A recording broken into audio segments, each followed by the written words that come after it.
Don't take it, don't.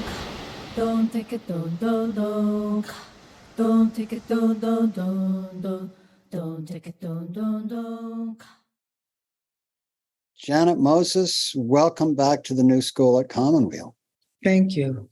Thank you. Jana, we've been friends for quite a long time. I think it goes back to about 1984 or so when we met through the MacArthur Prize Fellowships program. Right. Yeah.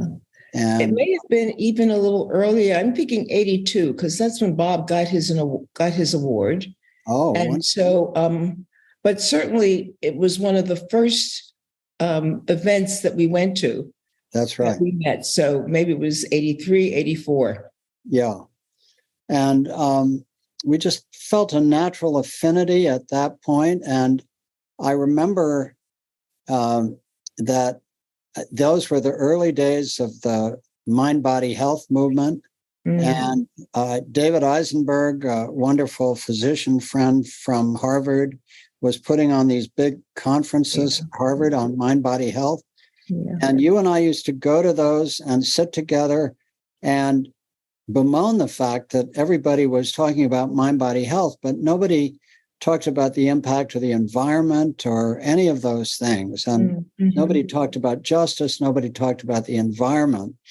I guess that time has come around where people are beginning to recognize over the last few decades how powerful the environment is. And in particular, this extraordinary Bob Moses conference that you're doing in January, which is going to focus on what you call the carceral state. So tell us, what is the carceral state? Well, it's the carceral state is where we live. So the issue of crime and punishment, that is one issue, but there are institutional, cultural, political, economic, and I will use the term forces. I may change that as we continue our conversation, but have created this network, which I'm calling, and which many are calling, the carceral state. And so many of the problems that we have as a society, right, are related to the fact that we are hell-bent on disposing of people in this country. So the carceral state relates to incarceration and who's in jail and who decides who goes to jail. And because of our history in this country, the history of slavery, right? Who goes to jail? The huge swatch of people who end up in jail happen to be people of African descent. It's different in other countries, but in this country, because of our history, the people who are being displaced and now disposed of in the prisons of this country are disproportionately people who of African descent, people who are Black and brown, right? So, and I will just throw out a statistic.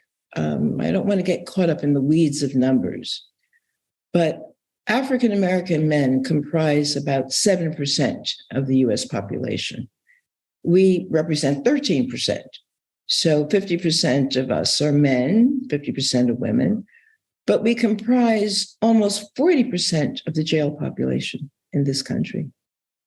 And not in private prisons. We're talking about state prisons. The vast majority of prisoners in this country, right, are in state prisons. The issue of incarceration is not just an issue of people of African descent. The huge increase in incarceration in this country from the 70s is something that we all have to bemoan. So it's not just the disproportionality, but perhaps it's the disproportionality that makes it even more glaring, right? So a lot of this is rooted in the history of this country. And Jefferson raised it. I think it was either in 1820 or 1828. And it was a conundrum. He said, what are we going to do with these people? He said, we've got the wolf by its ears. This is, I'm paraphrasing. The wolf of slavery. We've got that under control, right? Justice is on one scale. Self-preservation is on the other.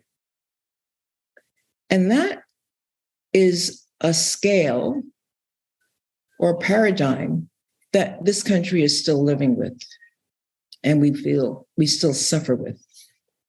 So the history, and if you look at, I've asked people to do a little arithmetic.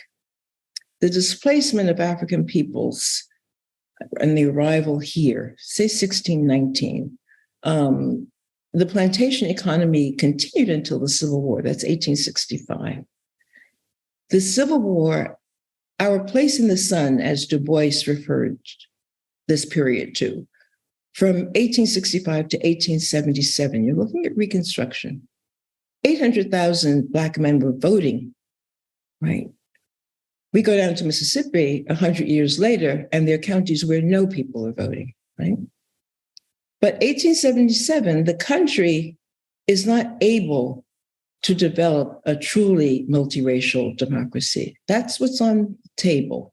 Can we do this? And the country says no, through violence, right?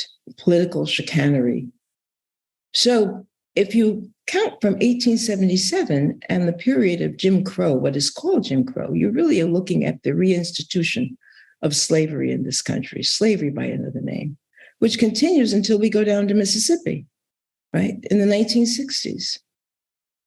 1960, 1964, you have the Civil Rights Act, right? Public accommodations. In 1970, the country decides that it's going to start mass incarceration. And it's going to target, right, particularly Black and brown men. So if we do that arithmetic from 1865 to 1877, right, what is that, 10 years, 12 years, right? And then from 1964 until 1970, we have 5 years, give it 10 years, right?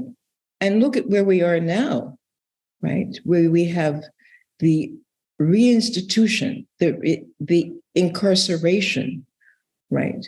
As an answer to capitalist displacement, right? And which targets us. Bob's work is very much related because one of the means, you said, what is the carceral state? It has many tentacles, one of which is its education system. So if you look at the National Assessment of Educational Progress, which is the nation's report card from last year, the year before, they assess the proficiency in mathematics of Black kids in this country. And almost 90% were not proficient in mathematics. So you can't work, right? That was Bob's work. There's another literacy. And if, as part of our education, our children do not know how to read, don't know how to write, and cannot do the level or not just access, but master the level of mathematics that's necessary for literacy in our society, then we're creating serfs. And what the country says we do with serfs is that we incarcerate them. We don't educate them, we incarcerate them. So understanding that, digging beneath the rhetoric of crime and punishment, you do the crime, you do the time, right? Beneath that is a long, deep, painful history. And if we connect the dots, if we understand that history, we understand the present situation, incarceration of people in this country, right, as part of that history. Not so much as crime and punishment, but to answer Jefferson's question. What are we going to do with these people? It's very powerful, Jana.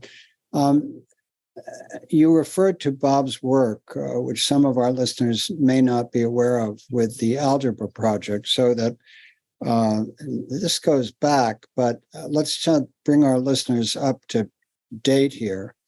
Many, if not most of them, will know that Bob was one of the great civil rights leaders of the civil rights movement, and the role he played was extraordinarily powerful and courageous, walking into Mississippi to organize for the Student Nonviolent Coordinating Committee. And you likewise were on the front lines in Mississippi.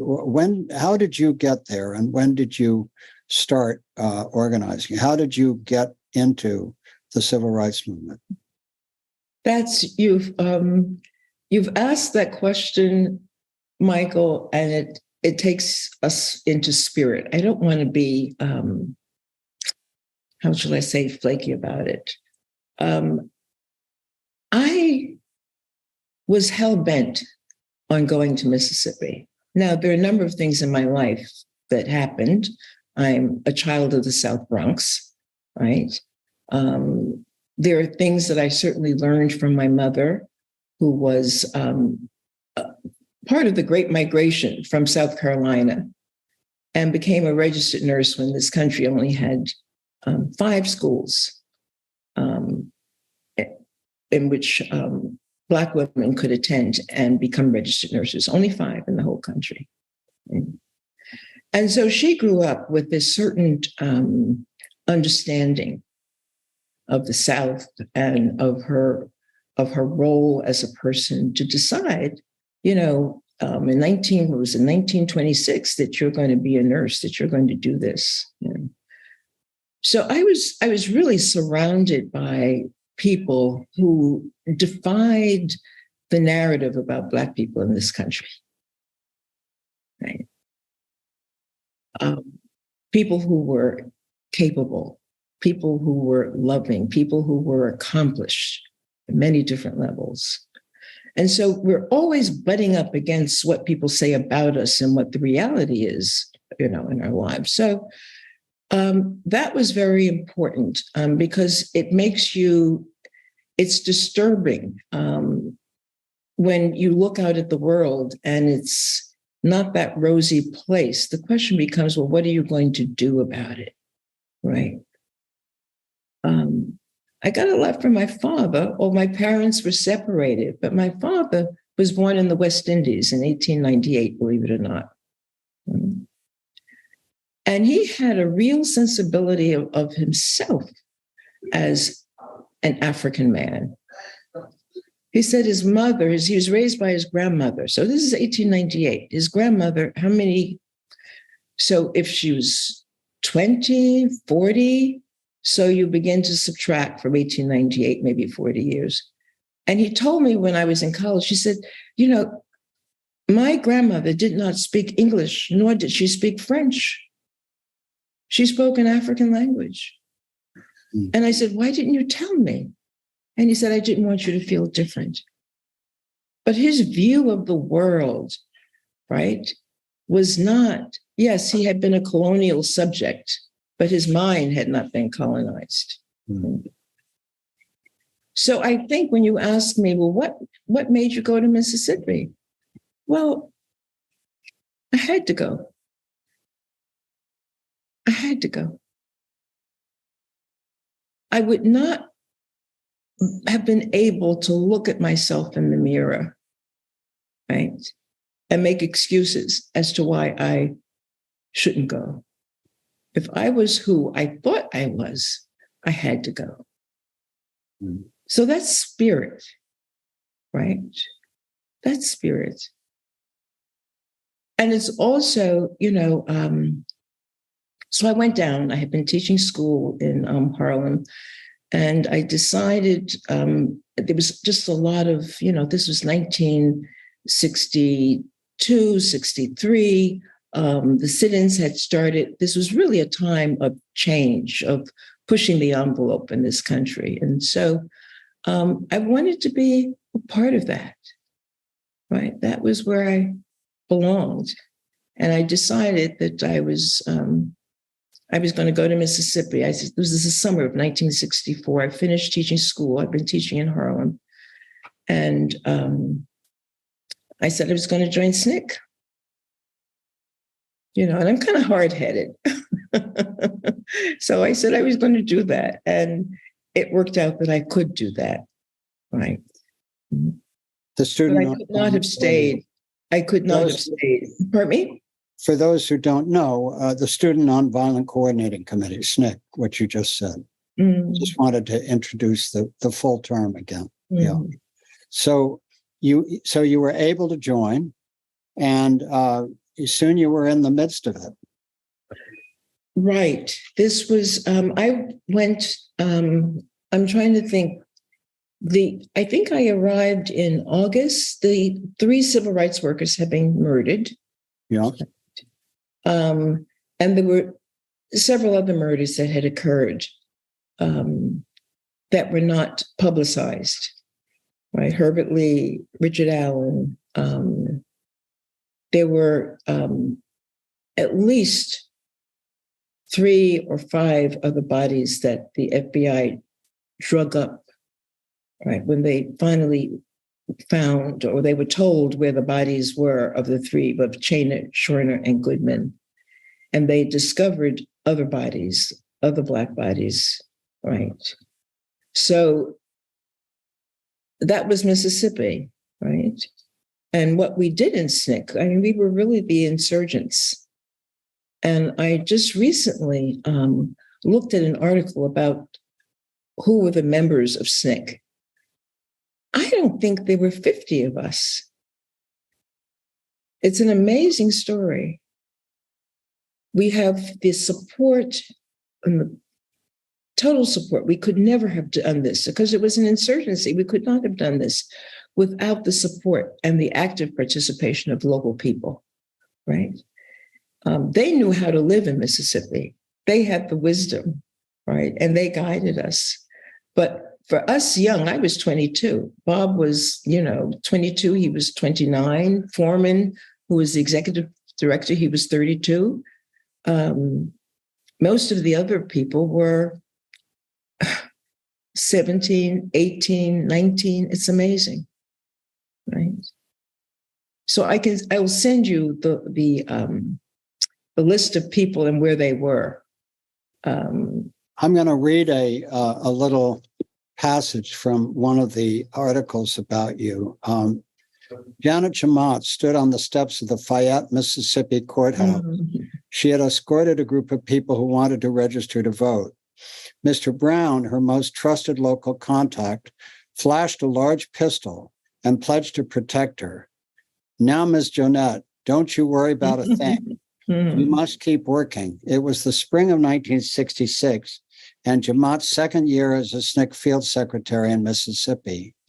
As a field organizer, Jemmott worked patiently and persistently, taking her cues from local people like Mr. Brown. She had spent hours speaking with Mr. Brown, returning time and time again to talk about how voting could empower his community. After talking through his reservations, he and his neighbors set a date to go down to the courthouse.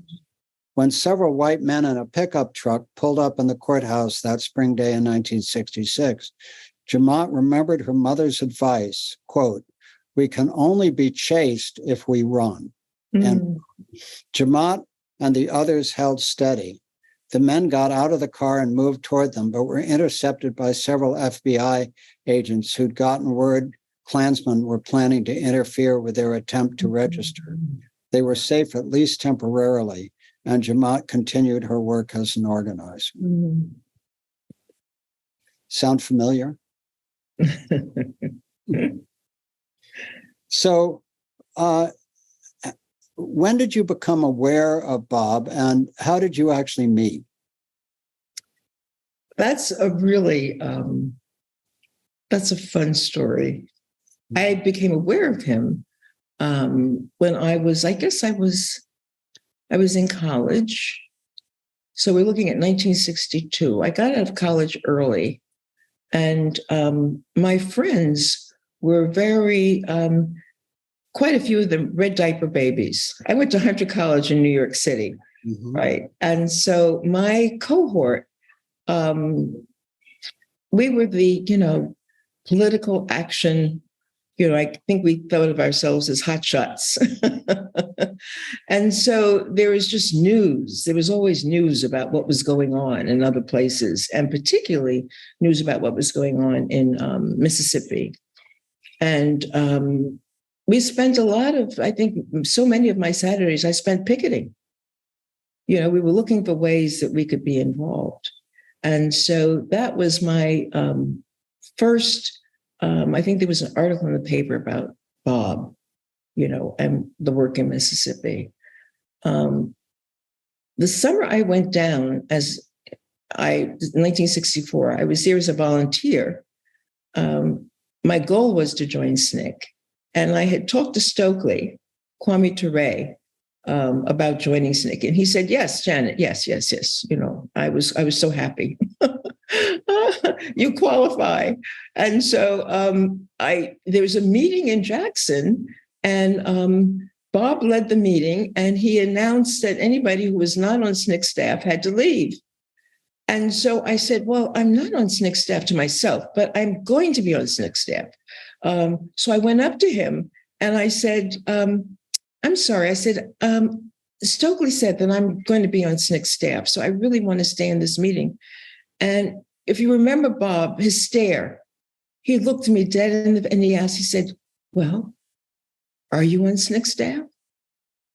And so the answer was, well, no, but so are you on SNCC staff? And I said, no. He said, well, you have to leave. So what was so funny, that my meeting him in that way was as clear as day. He doesn't, when we would laugh about it, he didn't remember that meeting. He didn't remember that he had told me to leave the meeting. And so how did you finally meet him? Well, I had met him. I was talking to him. I was working. Oh, I was working in Natchez, and he came down. He was surveying what was happening in the field. Yeah. And so, forgive me, but this is my style. And you and I did a spiritual biography of your life in 2016. So a lot of it is still very alive for me. So I know the story. But once you got past that, you have to leave. When you met Bob, was it just like a professional working relationship, or was there any kind of energy happening between you, either on your side or his, or both? Yeah. Or was it just we were comrades. You were comrades. Okay. We were comrades. And you have to remember also that Bob was drafted. Yeah. He was the oldest draftee, probably for the Vietnam War. He was 32 when he was drafted. And so the decision was whether or not he was going to stay and fight that, or whether he was going to leave. We had also started working on what I'm calling, and what we were calling, the Black Consciousness Conference in New Orleans. And so we were part of a little group that was committed to raising this issue of the specificity of the problems of Black people in this country within SNCC. And of course, once he was drafted, then the decision was whether he should stay. So I was the conduit, right? We were comrades. And he moved up to Canada, right? Right. And you were the conduit that brought information up to him in Canada. Right. And he left. If my memory of the history is right, the King assassination and the Kennedy assassination took place, and Bob had a pretty strong feeling that he might be high on that list. Now, is that a correct memory? Well, I think that his fear was that he would be uncovered. Okay. That he could not stay. He was living, and I was going back and forth. And by that time, I mean, we were a duo. We had discovered that, well, we love each other. But the idea that he could no longer stay undercover in Canada. And so we were able to make arrangements to go to Tanzania. And you lived in Tanzania for how long? That was from 1969 until 1976. Right. And so during that time, you had several of your children there, yes? All three. All three? Well, the youngest one, she would tell people, well, I was conceived in Tanzania. And her siblings would say, well, we were born in Tanzania. Yeah. But I mean, they weren't only born in Tanzania. They were born in a village with no medical treatment around, if I remember correctly. Well, it was interesting what we called medical treatment. We're looking at medical treatment for most women in the world that do not live in industrialized countries. And I have to put an asterisk next to that, because infant mortality and maternal mortality in this country of Black women, when compared to that of white women, we're looking at the Delta now, right? There's no different now than it was in 1850. Oh my goodness. So I got care, attention. There was no art on the wall in this little room where I delivered our children. And I was delivered by Mama Madenge, who was a refugee from South Africa. Wow. ANC had sent people all over to become educated in anticipation of their liberation. And so they had sent her to England. She had become a nurse, and she had met one of the 16, I don't think he had graduated from college. When Nyerere had become president, with liberation, there were 16 college graduates in Tanzania. Wow. So Baba Madenge, I think that he became one of the regional commissioners. He and Mama Madenge met in Britain, and he was one of the people who was qualified to be like a local governor, right? The medical people would, looking at it, would be horrified, right? But I can't think, and I was blessed because my pregnancy was very normal. I was healthy, right? But the care that I got there, right, the attention, was care that a lot of women don't get in this country. So for all you knew, when you and Bob moved to Tanzania, was it true that you thought you might spend the rest of your lives there? I thought so, that we might dig in. Yeah. And so what impact did living in Tanzania have on your consciousness, Bob's consciousness, just your view of the world? How did living, raising your children, having your children, raising your children in Tanzania with a sense that you might be there quite a long time, if not for the rest of your lives, how did that change your consciousness? I think it deepened our consciousness on one level about who we are, who we were in the world. It also raised an awareness and a question in our minds as to when we say, well, you as an American, what does that mean, right? What are some of the, let me backtrack a little bit. We went to Tanzania and were able to move into the society. We were teaching school. Young people in Tanzania who had graduated from college, we were taking up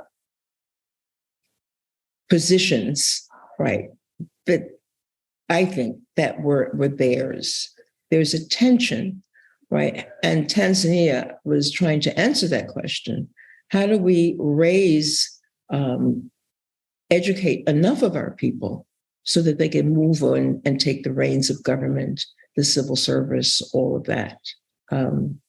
So that was that was an issue, right? Could we become fully Tanzania? And so that was something that we had to struggle with, right? That we struggled with.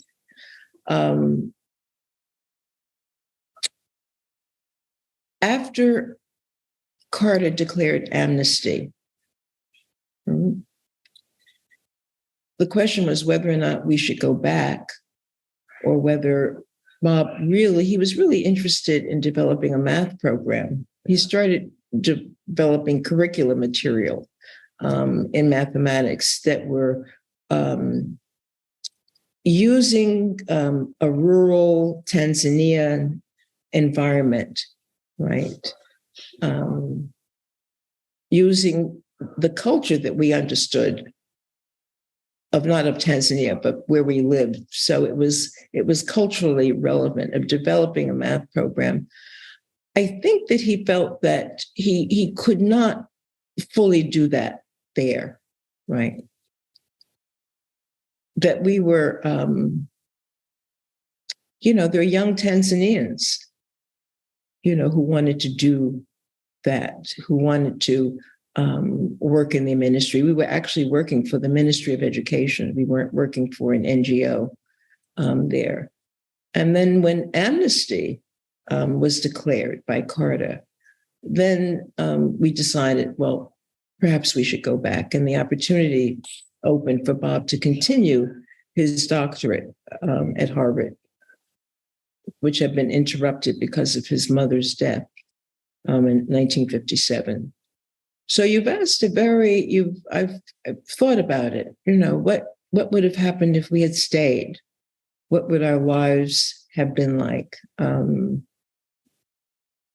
So we didn't. We didn't.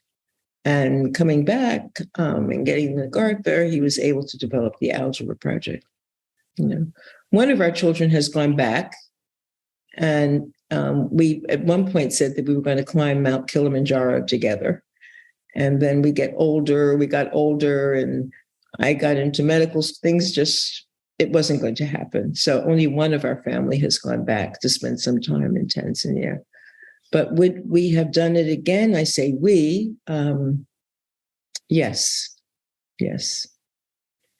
So just inserting a little of our personal history together, after we met through the MacArthur program, at one point, I may not have the sequence right, but I went down to Mississippi and visited Bob teaching in the Algebra Project in Mississippi. Mm-hmm. At another point, I was looking around with some friends for a place to really address the issue of chemical exposures in Louisiana to Black communities. And I told you about it and asked you if you wanted to come down and look with me. And you accepted my offer. I asked you because I was much closer to you than I was to Bob. And also, and we just had a real relationship. And then you called me back a few days later and said, Bob asked if he could tag along. That was the description. And so we visited a whole series of Black fence line communities before we settled on Norco, Louisiana, as the place to really make an effort to move a Black community away from a shell chemical plant, which, with the leadership of Margie Richards, who was the head of the Black organizing group, we all succeeded in doing. It was a very major experience in my life. Mm-hmm. But there's one memory, Janet, that sticks in my mind of all the things I could talk about. We were in New Orleans one night near the hotel, and we were going out for dinner. And Bob opened the trunk of your car to get something out. And here was this very worn copy of Swami Yogananda's book, mm-hmm. The Autobiography of a Yogi. so I just looked at that and I thought, huh. And then we were with one other person, and you and I were walking ahead. And for whatever reasons, it's nighttime in New Orleans, you're barefoot, okay?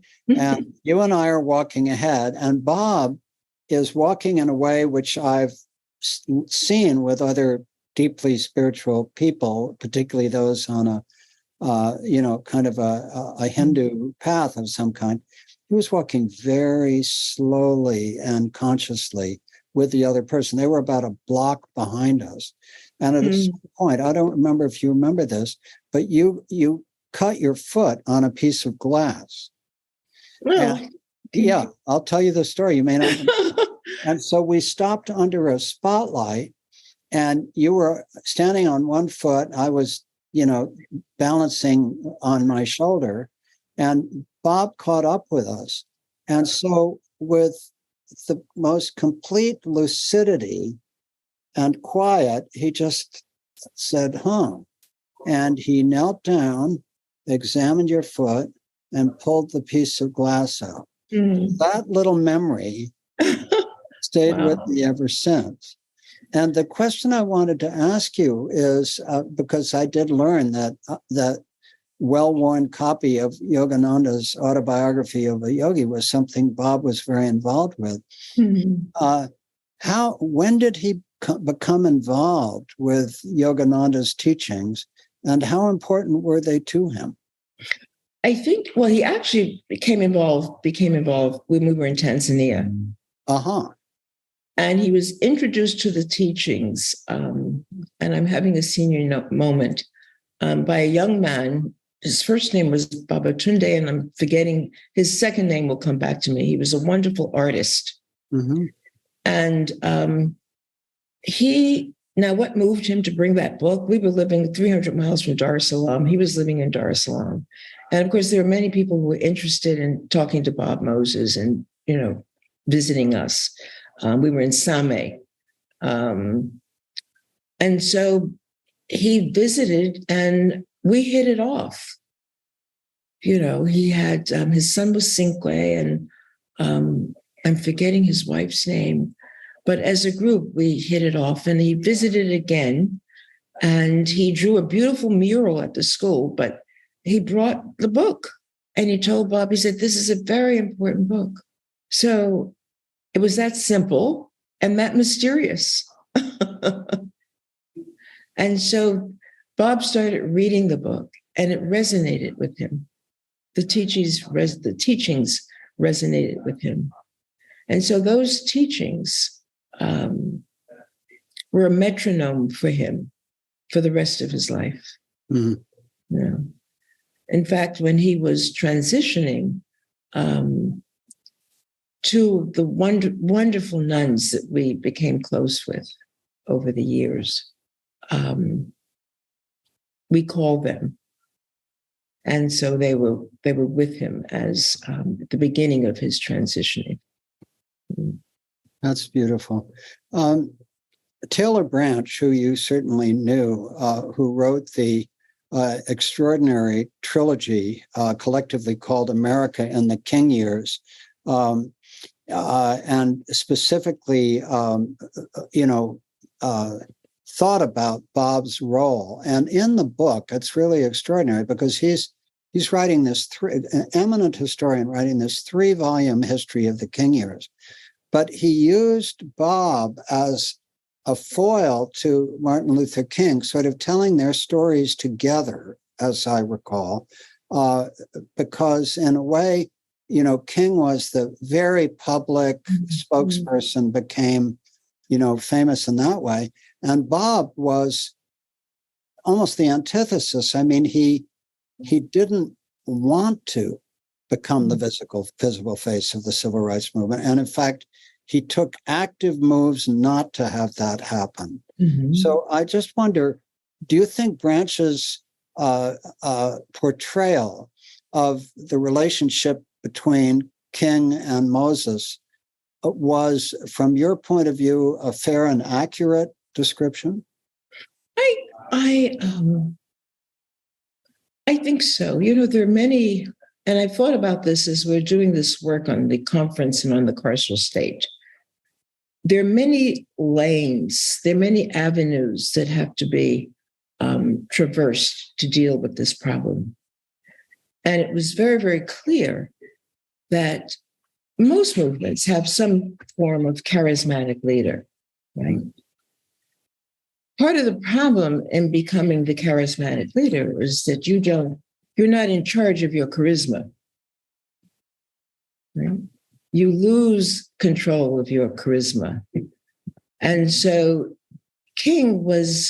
it was the media, and I'm not taking away from what he represented or what he did.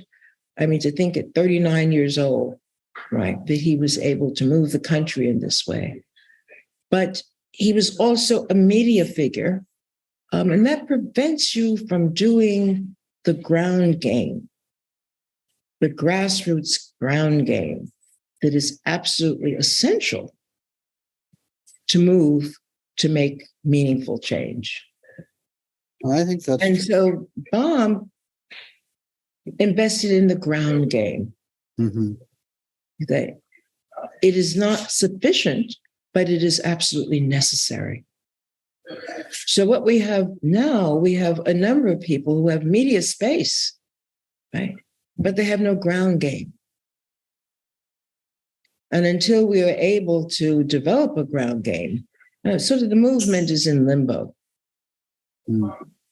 I remember Bob once quoting someone. I at least since then I've seen the line came from someone else, but in our trip around these different Black communities around Norco, and we were talking, and Bob said something like, "Remember, the revolution will not be televised."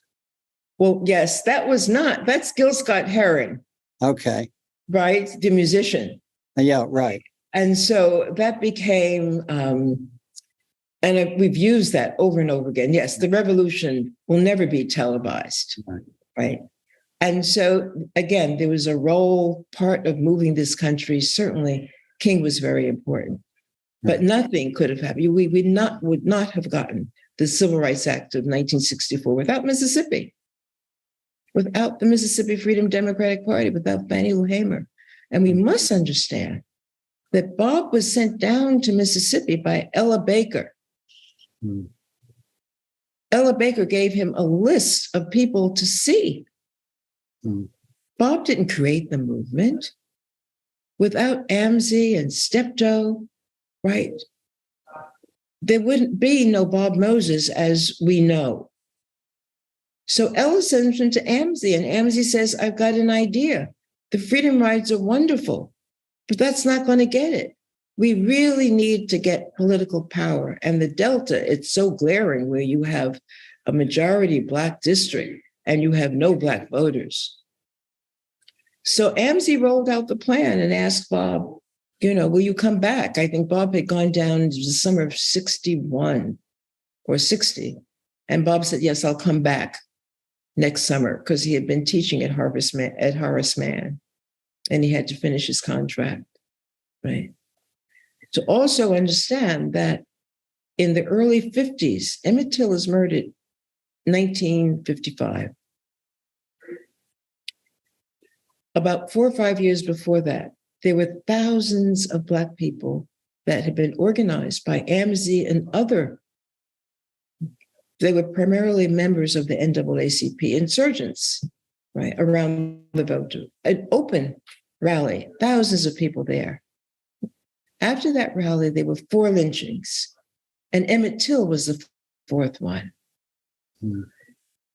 So Bob is going down and is being protected and introduced and is being taught how to live and move and be an insurgent in Mississippi. He doesn't create this, right? He is gifted by these people who have survived all of these years.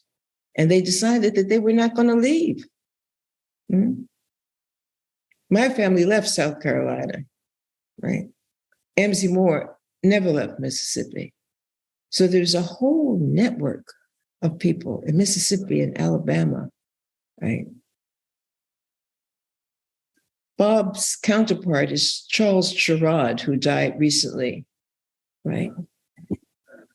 And I think that perhaps if the Freedom Rides had gone to Alabama, Southwest Georgia, right, that we would be talking maybe about Charles Sherrod and not so much about Bob Moses. Right? There was a quality to Bob that, I mean, again, you lived with him. I met him, but there was to me, how can I say this? To me, there was a very human person, I'm sure, but he had that quality of, I'm going to say, saint-likeness. And it included, but was in no way limited to, a complete willingness to die in the struggle. That you could only walk into Mississippi and do this work if whatever was going to happen to you was something that you were willing to embrace as part of the destiny of this. Right.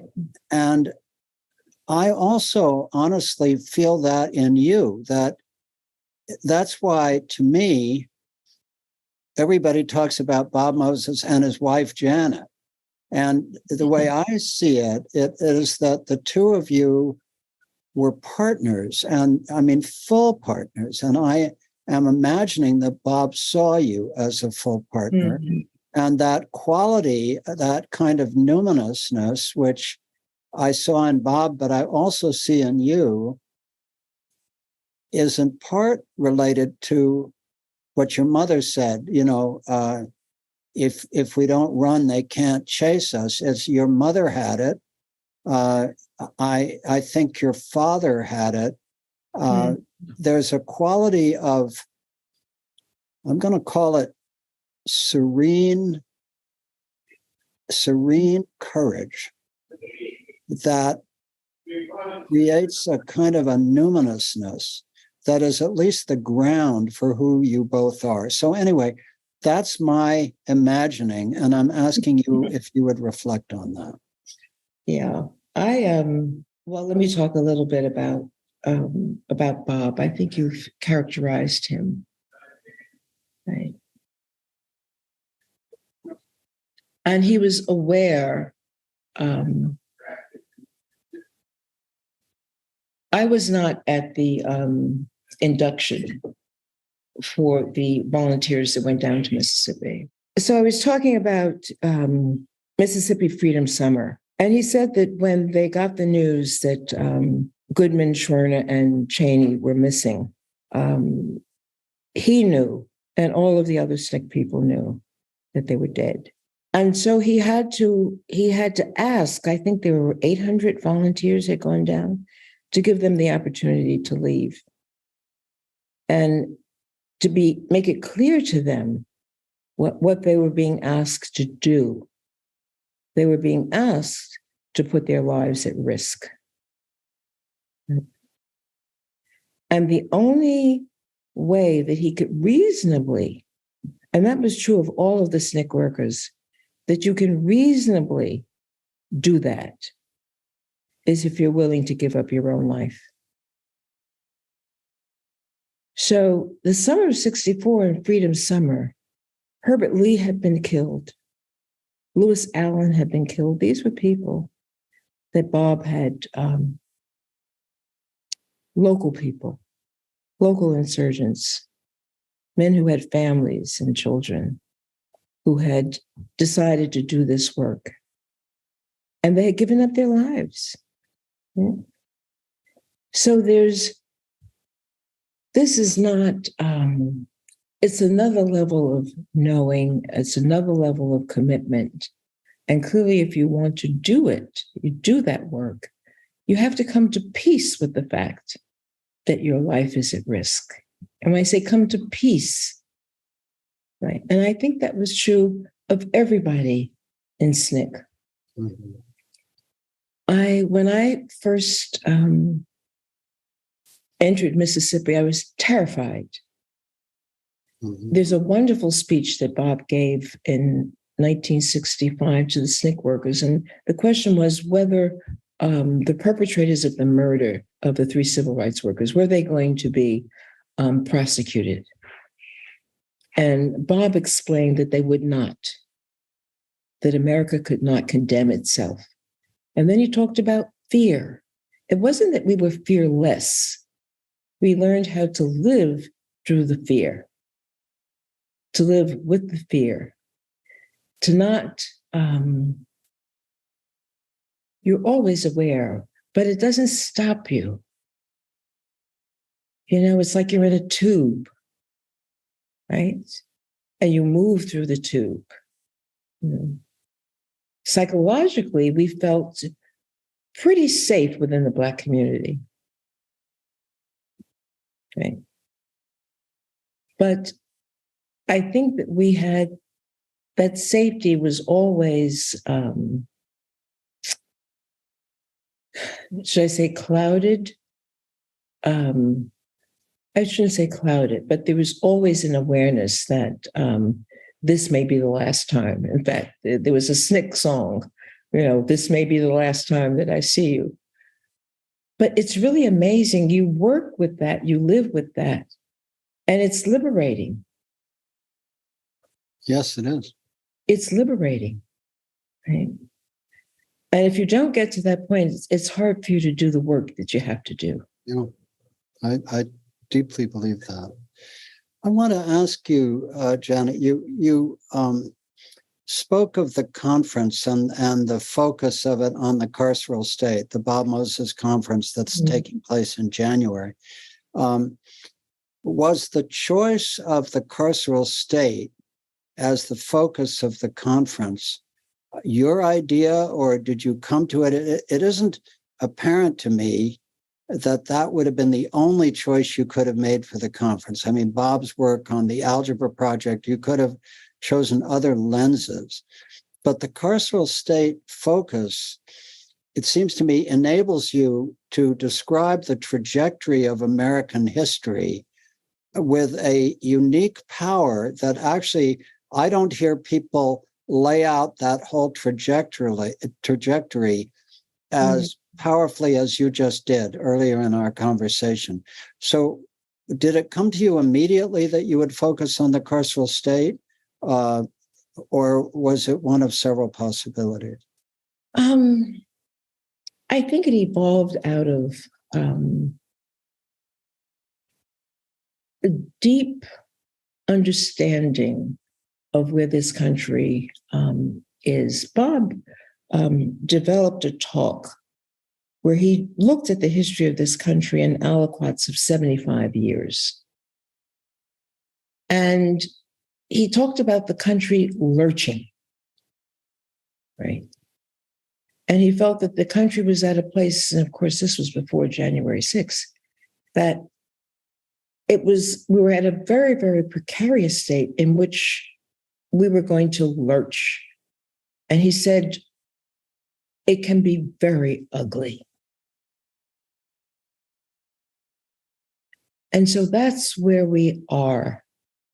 He also understood that the prisons were the caboose, right? This is the caboose, right? Where you get rid of people that you don't want too many of. And the other thing that he said, and this was a couple of months before he died, he talked about American disparities. He said, across all of America's disparities, there is a fault line, which is American, it's caste. Now, he could also have said apartheid, right? He could have also said second-class citizenship. But across every institution in this country, right, there is the fault line of America's apartheid. And he understood that the children who were being, not being educated, right, by design, were going to be the serfs were going to be the occupants of America's prisons. And so to talk about the carceral state, right? And I think if we can't talk about it, if we don't see it, we can't do anything about it. The life expectancy of white men in this country is 75 years. The life expectancy of Black men is 68 years. The discrepancy, and I mentioned this before, between infant and maternal mortality in this country, between white women and Black women, is no different now than it was in 1850. So we have to come to grips with this, right? When you mentioned January 6th, and obviously the whole Trump phenomenon, and Bob's description of the country lurching and that it could be very ugly. If Bob were alive today and witnessing what's taking place, not only on the right, but also with whatever you want to call the progressive movement, how would he have seen both what's happening on the right, what's happening in the country, but also from your point of view and his, some kind of appraisal of where the progressive end of the country, which clearly is transforming views in progressive culture of race. But are there aspects of it that you think are challenging as well as the good aspects on the progressive side? And then on the Trump side, just what do you make of it? Well, the Trump side is historic. There are a couple of, there's one paper that people should look at, I think, to understand the Supreme Court. And it's the Confederate narrative of the Supreme Court, right? Going back to the slaughterhouse cases. And to understand that what we see in the Supreme Court today is in fact, the Confederate narrative, right? The idea that people are Trumpism, right? We call it Trumpism. But you can't just think about Trump if you understand the history of this country. If you look at Alexander Stephens and his the Cornerstone speech, right? Setting really in stone what this is, right? That there are people and then they're Black entities, right? And that the idea of freedom does not in any way, right, pertain to Black people. Conant, he wrote, and Bob talked about him, he wrote a book, Slums and Suburbs. He was the president of Harvard, I think, up until 1961. Well, he wrote the book in 1961. And he says that America's caste system, America has operated a caste system for the last 100 and some odd years, right? And he said that it is most evident in the classrooms of this country. This is president of Harvard, right? The language has changed, but the reality has not changed, right? The Civil Rights Bill of 1964 was litigated on the basis of the Commerce Clause, not on the basis of the 14th Amendment, and that these people, they cannot be relegated to the back of the bus, right? Because they're citizens. We're citizens. And citizenship has to have some substantive meaning, right? So we couldn't do that in 1964. Right? And the issue of citizenship now is still on the table. When Johnson, we talk about George Floyd, and President Biden, his answer to George Floyd was in his State of the Union address, where he said, fund the police, fund the police, fund the police, right? Very dramatically. But we know what he's talking about. It's a dog whistle. Well, he has funded the police. The police have gotten more money now than before George Floyd, right? But what he is saying is that we must keep these people in their place, right? And where are you going to put the police, right? So it's it's reassurance to America, right? So this is where we are, you know. We cannot get rid of qualified immunity in this country.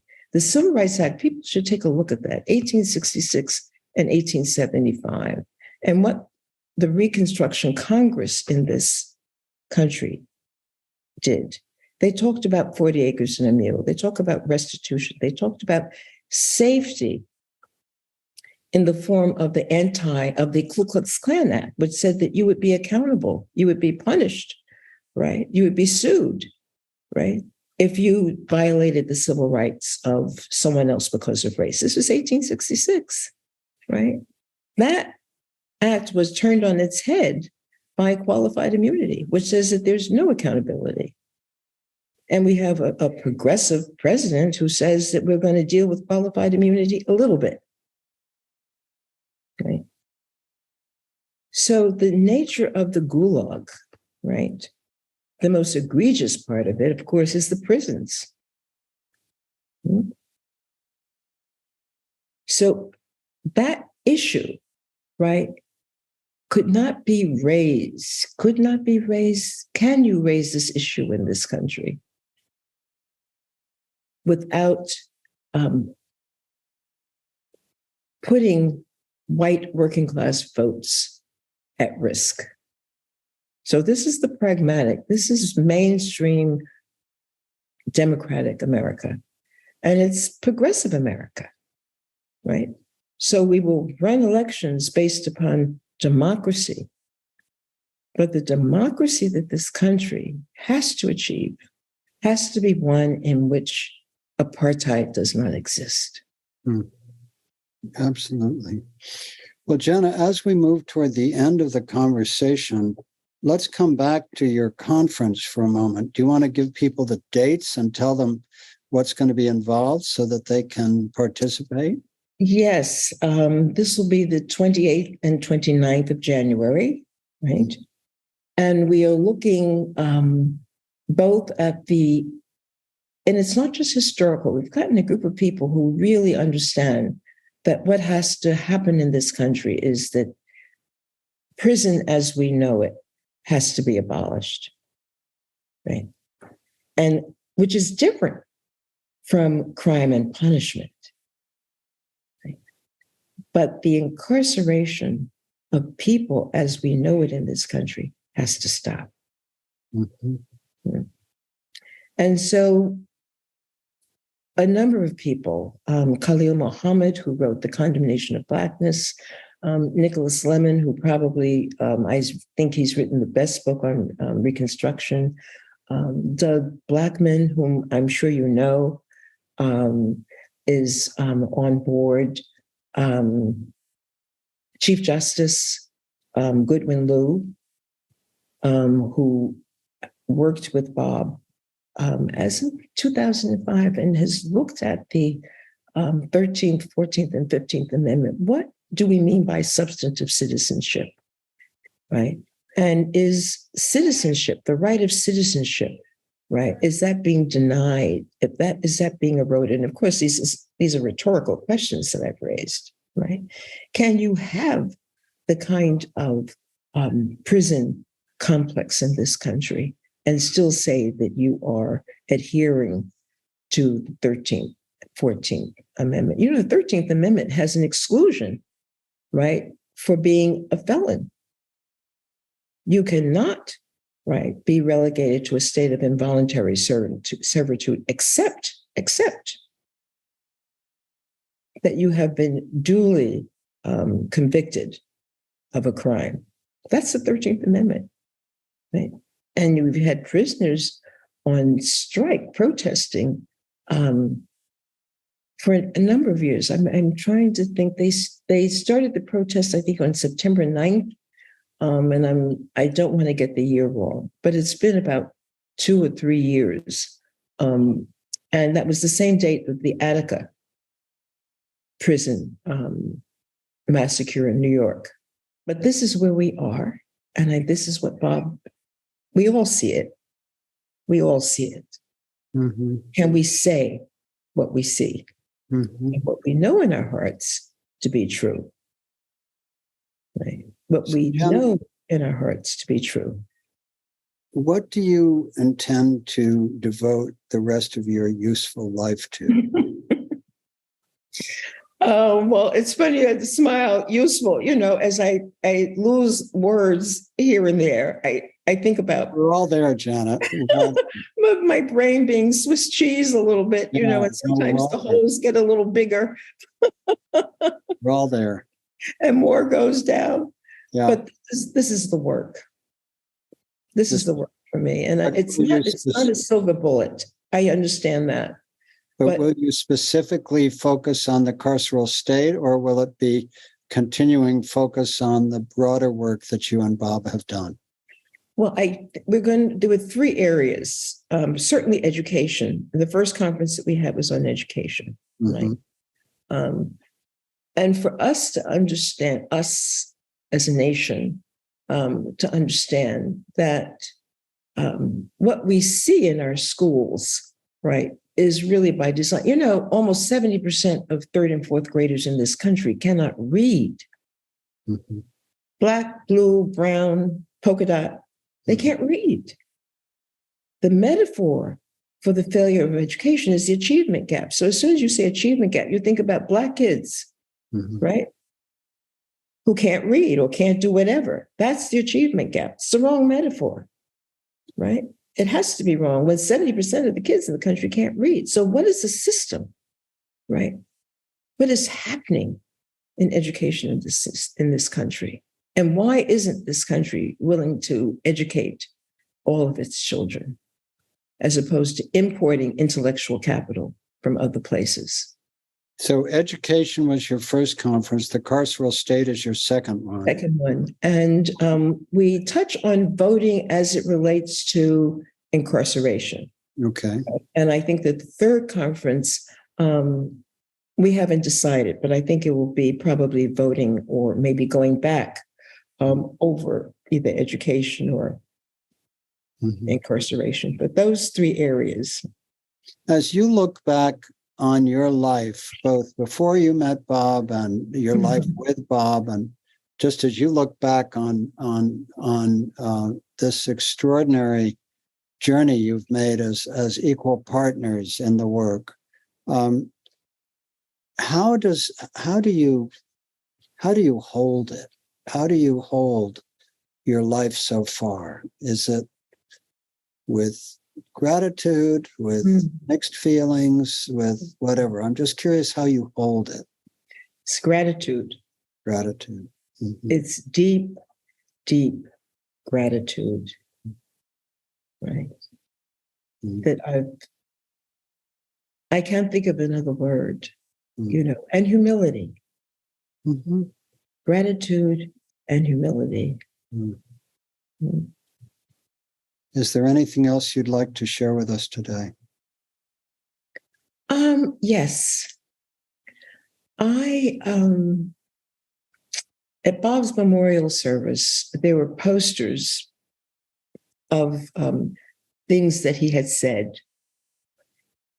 And I hadn't heard him say this, but a poster was made of what he said. One of his men, and Bob was very uncanny and very, amazing. And I'm going to share it with you. As it is, the body is a strange place to live. Mm. As it is, the body is a strange place to live. And so every day I think about him and I'm thinking, why don't you just show up?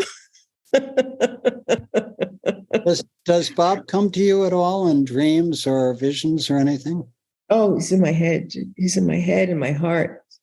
And I don't think, not in visions. I don't think that the work that I'm doing would be possible Now, this sounds, I'm going back to his statement. The body is a strange place to live.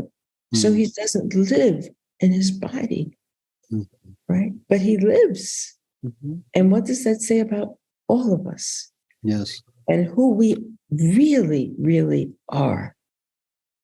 If we just inhabit, we're all hermit crabs, right? So that's what I think of, and I commune, with him, and I just feel that and I'm not alone in this work, but what people who have joined in doing this work, that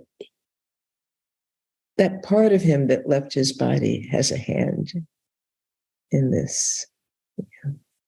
I have no doubt. Yeah. Jana Moses, thank you so much for being with me again at the new school at Commonweal. Thank you for friendship, for partnership in the work. And I hope that this will be an ongoing series of conversations between us. Let's just hold the hope that this is not the last time we do this. And good luck with the conference. I hope it goes very well. Thank you. Don't take it, don't. Don't take it, don't. Don't take it, don't. Don't take it, don't. Don't take it, don't.